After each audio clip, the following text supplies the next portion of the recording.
आप अपरिचित नहीं हैं इस शब्द से। मुहावरों का प्रयोग आप हमेशा ही करते हैं, चाहे वो अपनी बातचीत में हो, चाहे वो अपनी पढ़ाई लिखाई में हो, चाहे वो निबंध लेखन में हो, कहीं पे भी मुहावरों, लोकोक्तियों और सामासिक शब्द आदि का प्रयोग करने से हमारी जो बात है वो क्या हो जाती है, वह अलग तरह की लगने लगती है। यानी हमारी जो बात व्यवहार की जो भाषा है वो विशेष हो जाती है। तो आइए हम जानते हैं कि मुहावरा क्या है। मुहावरा अरबी भाषा का शब्द है।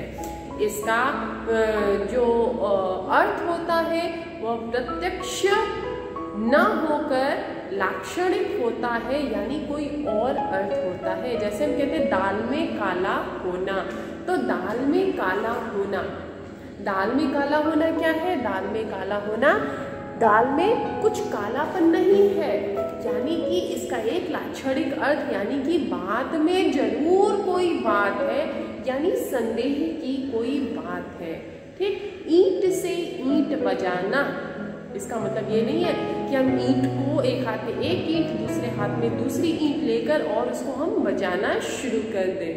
ठीक, तो इसका अर्थ यह होता है, ईंट से ईंट बजाने का अर्थ यह हुआ कि जैसे को तैसा जवाब देना, और ईंट का जवाब पत्थर से देना, ईंट का जवाब पत्थर से देना, यानी कि उससे तगड़ा जवाब देना। वैसा ही नहीं, ईंट का जवाब पत्थर से देना। अब ईंट ऐसा तो नहीं है कि कोई ईंट के सवाल के रूप में कर रहा है और आप उसका जवाब जो है पत्थर के रूप में दे रहे हैं। उसका जो जवाब होना चाहिए वो उससे भारी भरकम होना चाहिए। तो आइए आज हम पढ़ते हैं मुहावरे और उनका अर्थ। तो मुहावरा का अर्थ होता है अभ्यास। यह जो है अरबी भाषा का शब्द है, जिसका मुहावरा यानी जिसका प्रयोग जो है हम प्रत्यक्ष न करके परोक्ष करते हैं, यानी इसका अर्थ जो है वो क्या होता है, वह लाक्षणिक होता है। लाक्षणिक यानी कि कोई एक तीसरा अर्थ। ठीक है, तो मुहावरा का जो प्रयोग हम करेंगे वह लाक्षणिक में करेंगे। ठीक है, आइए हम देखते हैं क्या कुछ मुहावरे और उनका अर्थ। जैसे मान लीजिए हमने एक मुहावरा लिया, पहला मुहावरा देखते हैं आपके पाठ्यपुस्तक में जो दिया गया है। इसमें दिया गया है, जैसे मान लीजिए अक्ल का दुश्मन। तो अक्ल का दुश्मन हम किसे कहेंगे? अक्ल का दुश्मन यानी कि अक्ल का दुश्मन क्या हो जाएगा? कोई ऐसा तो हो रही है कि हमारी अक्ल का कोई शत्रु आगे कोई और खड़ा हो जाता है। इसका मतलब यह होता है कि अक्ल का दुश्मन यानी व्यक्ति जो है वो स्वयं में क्या है, वह स्वयं में मूर्ख है। ठीक, तो जब कोई व्यक्ति अक्ल रहते हुए भी, दिमाग रहते हुए भी उसका प्रयोग नहीं करता है तो वह मूर्खता की श्रेणी में आकर खड़ा हो जाता है। परंतु क्या है, आइए हम इसको वाक्य प्रयोग द्वारा समझते हैं। जैसे मान लीजिए हमने कहा अक्ल का दुश्मन, तो हम इसको लिख सकते हैं या कह सकते हैं सुमित को बहुत समझाने के बाद भी उसे गणित समझ में नहीं आती है, वह स्वयं अक्ल का दुश्मन बना हुआ है। यानी स्वयं अक्ल का दुश्मन, यानी जब व्यक्ति अभ्यास स्वयं करेगा तब उसको समझ में आएगा। किसी और के समझाने से जो गणित विषय है वह समझाया, उसके बाद उसको अभ्यास करना भी आवश्यक है।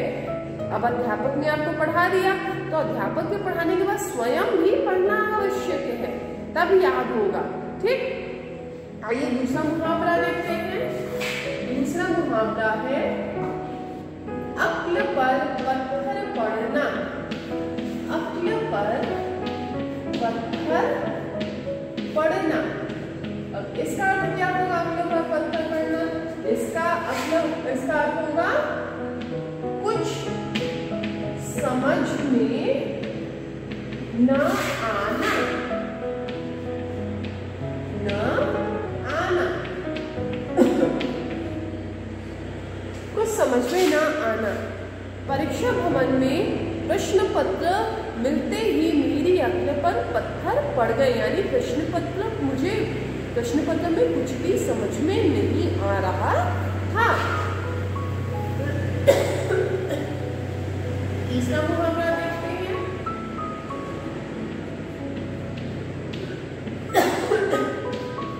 अंगुली उठाना।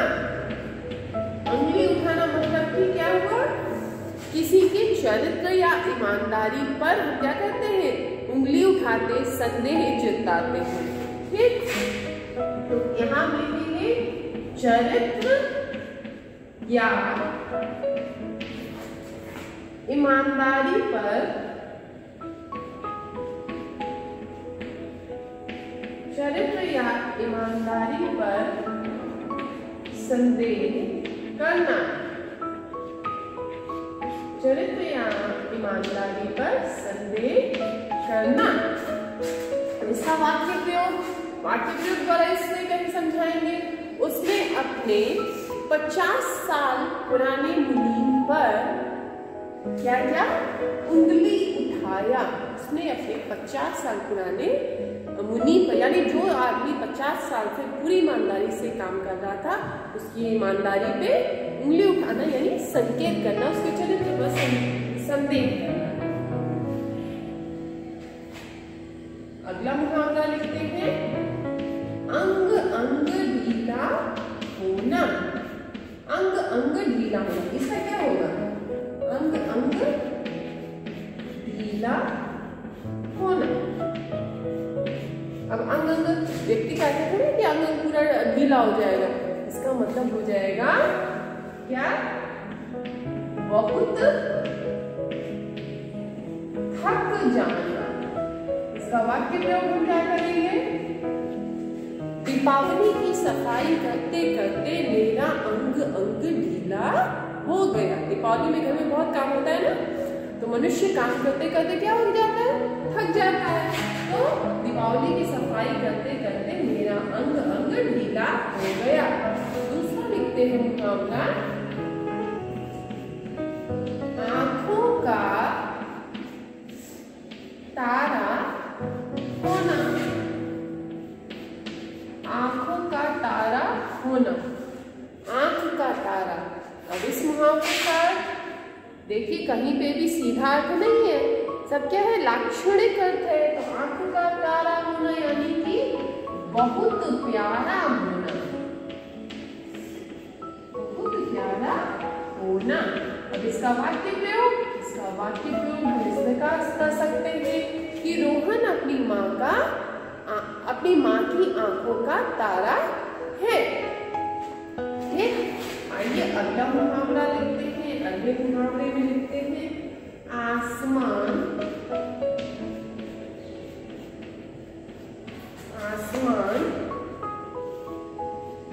सिर पर उठाना। आसमान सिर पर उठाना। अब इसका मतलब क्या होगा, आसमान जैसे आप क्या कहते हैं, पूरा घर अपने सर पे उठा लेना। ठीक, बहुत शोर मचाना, इसका अर्थ हो जाएगा बहुत शोर मचाना। अब अगर मैं इसका वाक्य में प्रयोग करूं तो क्या करूंगी, बच्चों ने पूरा घर आसमान पर उठा रखा है। आसमान सिर पर उठाना, बच्चों ने पूरा घर क्या किया है, इस प्रकार शोर मचाया है जैसे आसमान सिर पर उठा लिया हो। अगला मुहावरा करते हैं। बच्चों आप लोगों को ये सब याद करना है, परीक्षा में आ सकता है। अगर मगर करना, यानी कि आनाकानी करना। हम क्या करते हैं, आनाकानी करते हैं ना। हाँ, तो हम पढ़ रहे थे कि अगर मगर करना यानी टाल मटोल करना, आनाकानी करना। मैंने उससे पैसे मांगे तो उसने मुझे वह टाल मटोल करने लगा, वह अगर मगर करने लगा। आकाश पाताल ठीक करना, इसका अर्थ होगा बहुत परिश्रम करना। क्या? बहुत परिश्रम करना। वह IAS की परीक्षा पास करने के लिए आकाश पाताल एक कर दिया। आंखों में धूल झोंकना यानी क्या होगा? धोखा देना। धोखा देना। सुरेश अपनी माता पिता की आंखों में पढ़ाई के नाम पर धूल झोंक कर पैसे ऐंठता रहता है। अपने पांव पर कुल्हाड़ी मारना किसका अर्थ होगा?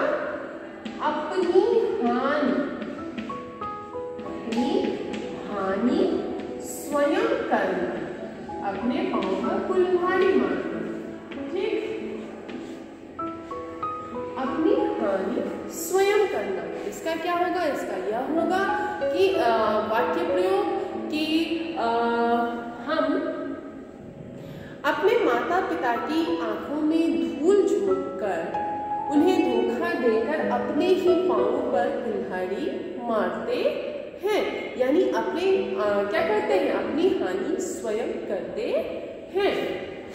आंखों से अंगारे बरसाना, बहुत क्रोधित होना।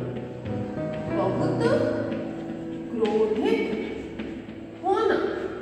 अब इसका वाक्य प्रयोग क्या करेंगे? इसका वाक्य प्रयोग हम इस प्रकार से कर सकते हैं कि पिताजी ने मुझे स्कूल से भागकर पिक्चर देखने पर उनकी आंखों से अंगारे बरसने लगे, यानी बहुत क्रोधित हो गए। आवाज उठाना यानी कि विरोध करना। विरोध करना यानी किसी भी गलत बात के लिए आवाज उठाना यानी मना करना। ठीक है? तो क्या होगा? हमें आरक्षण के खिलाफ आवाज उठाना चाहिए, यानी कि क्या करना चाहिए? उसका विरोध करना चाहिए। आसमान पर चढ़ा देना। आसमान पर चढ़ा देना यानी कि क्या होगा? व्यक्ति की तारीफ से बढ़कर उसकी तारीफ करना। इसका क्या होगा? आसमान पर चढ़ा देना। योग्यता से अधिक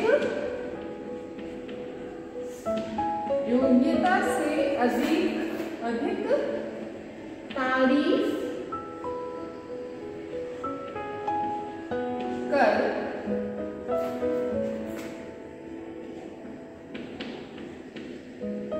सर्वश्रेष्ठ बताना।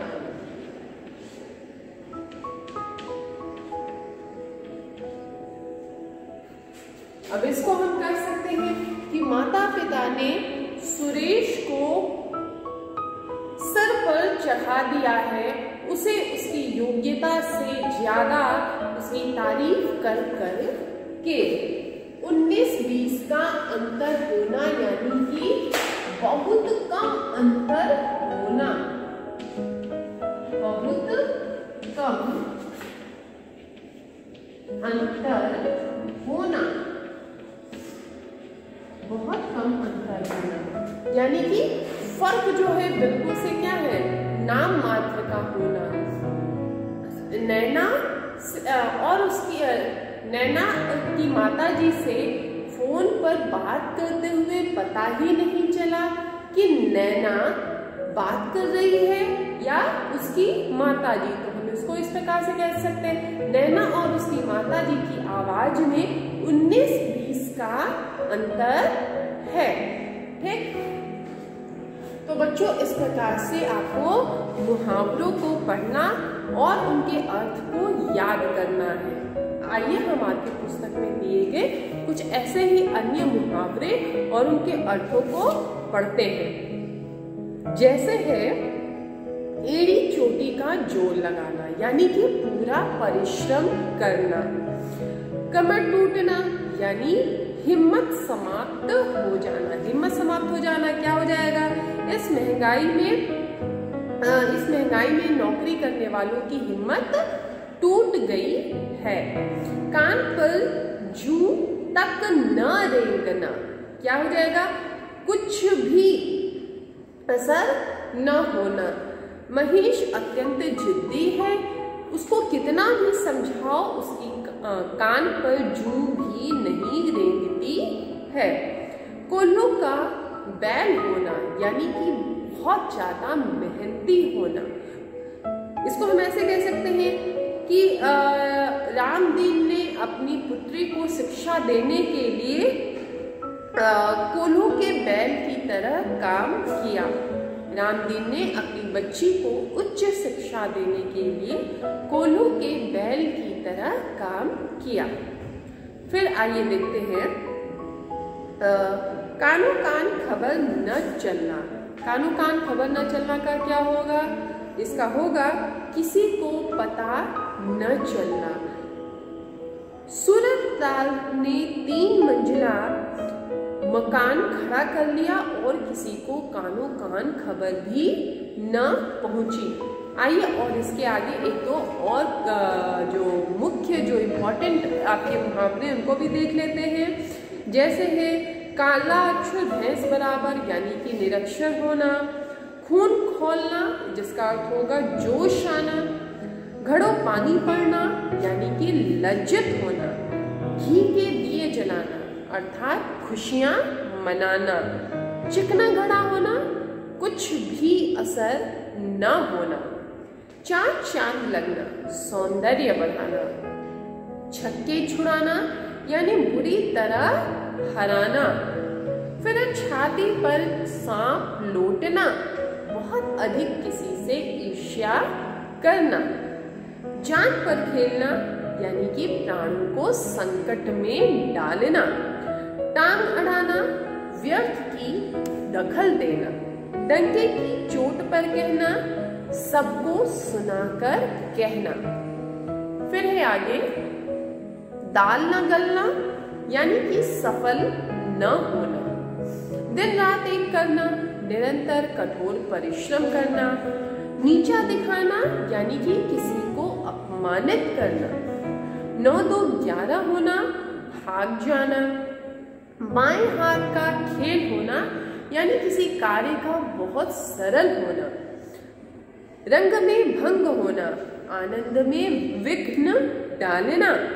हवाई किले बनाना यानी कि कल्पना में योजनाएं बनाना। उंगली पर नचाना तंग करना यानी कि इच्छानुसार काम कराना। ठीक है, तो बच्चों आप सबको इन मुहावरों को और उनके अर्थ को याद करना है। यह आपकी परीक्षा में आ सकते हैं। आज के लिए मुहावरों में बस इतना ही।